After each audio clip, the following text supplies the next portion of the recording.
एसे थाखा फैसा हरदो आंहा नायनो गैला। गयबारि गामिनि थागिबि फनिता बसुमतारिया गोब्राब बेरामाव गोग्लैनानै दुखु दाहाजों भुगिनानै दं।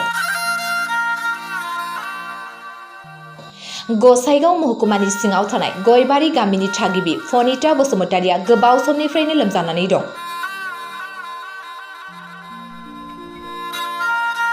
फनिता बसुमतारिनि बिमाया फोरमायनाय बादिब्ला क'क्राझार, गवालपारा, बिश्वनाथ सारियालि आलिफोराव लांदोंमोनब्लाबो फनिता बसुमतारिखौ मोजां देहायाव लाबोनो हायाखै।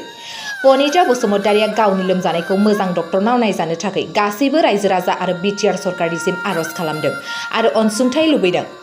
अनसुंथाइ हरनो थाखाय account number 405586580770 IFC code SBI N00079996।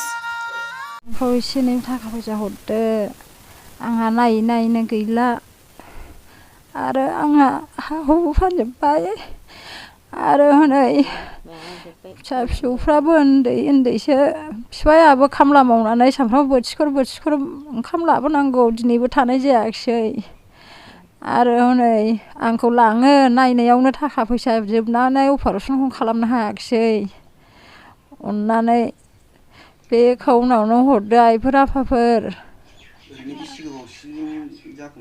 आं गोबावखासै 7 बोसोर 8 बोसोरसो जानोसैदां आङो जालेबाय थाबाय गिलु बालु। ओरैहाय माबायाव गवालपारायाव लांबाय हा फानलायलायनानै आरो बिश्वनाथ सारियालियावबो लांबाय बिनानावा नायना हरबाय बेबो जायाखिसै अपारेसननि थाखायनो हायाखिसै आङो थाखा फैसाखौनो। आलिफ्रावबो लांदों क'क्राझारावबो बिराद लांबाय ओरै अपारेसनावल' हायैया थाङो सनाराफि खालामो एक्सरे खालामो बावनो थाखा फैसा जोबो गारि भारा लाङो बिदिनो। नैबे बिटिआर सरकारनिफ्राय नोंथाङा बेमारि हिसाबै सरकारनिसिम मा खावलायगोन? आङो सारखौहाय अननानै आङो नैबे एकाउन्टाव एसे एनै हरोबा मोजां जागौमोन सारमोना। आं बिराद गोबावसै बेमारानो फुराना जानानै थाबाय सार नोंसोर अननानै बे एकाउन्टावनो अननानै हरदो आंनो आं थांनानै थानो गोसोमोन फिसाफोरखौबो नायनो गोसोमोन सारमोना अननानै बे एकाउन्टावनो हरदो सार। गोबावथारसैहाय 8-9 बोसोरसो जाबायदां गोबाव जाथारबाय।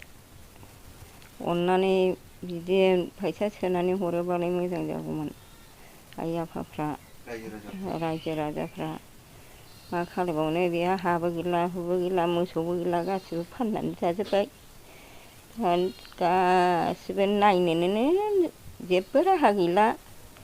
दा फिसाजोआबो हनै जारला जानानै थाबावबायसो फिसाइ गैला मा गैला। फिसाजोखौ बेखौ बिश्वनाथ सारियालि ओमफ्राय गवालपारा आलिपुर क'क्राझाराव खननै खनथामसो जाबाय लांनायानो खालाया थैनि थाखायनो खालाया हनै थै नांगौनो थैखौनो बायनो हाया जोङो गासिबो माजों खालायबावनो हा गैला मोसौ गैला फिसायाबो खामला मावनानै जालागासिनो ओरैनो सानफा सेरफाल'।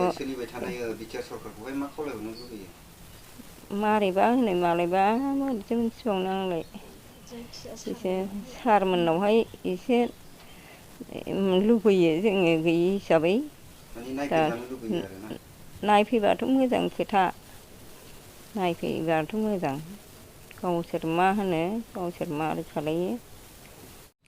आइ आफामोना जोंनि माखौहाय एफा एनै थाखा फैसा जा हरो बेखौनो लागोन जोङो हाबो गैला जोंहा मानि बेमारावनो थांजोब्बाय आरो मोसौ मोसाबो गैया जोंहा अमा थमा दाखालि फाननानै लांदोंमोन माखौ क'क्राझाराव लाखियाखिसै थै गैयिनि थाखाय बथलथाम थै सोनांगौमोननो 5% दं होननानै जोङो लाखिनो हाया आरो फैसाबो गैला नालाय जोंहा लाबोफिननांबाय जोंनि माखौहाय दा न'आव दं।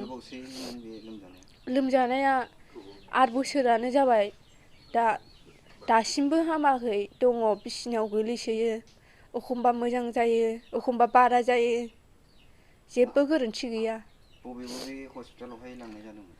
ओरै बिसनाथ सारियालि गुफुरथिं लांदोंमोन ओमफ्राय गवालपारायावबो लांदों आरो ओरै आलिपुरथिंबो लांदों ओमफ्राय क'क्राझारावबो लांदों जेरावबो लाखिया थै गैयिनि थाखायनो आरो फैसाबो सौहाया नालाय सन'ग्राफि बायदिसिना खालामनायावनो थांजोबो थाखा फैसाया।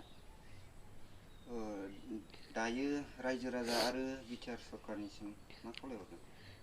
रायजो राजा बिटिआर सरकारनिफ्राय जा एसे हरो थाखा फैसा बेखौनो नाजावगोन जोङो आरो न'आव फैनानै नायफैयोबा मोजां जागोन।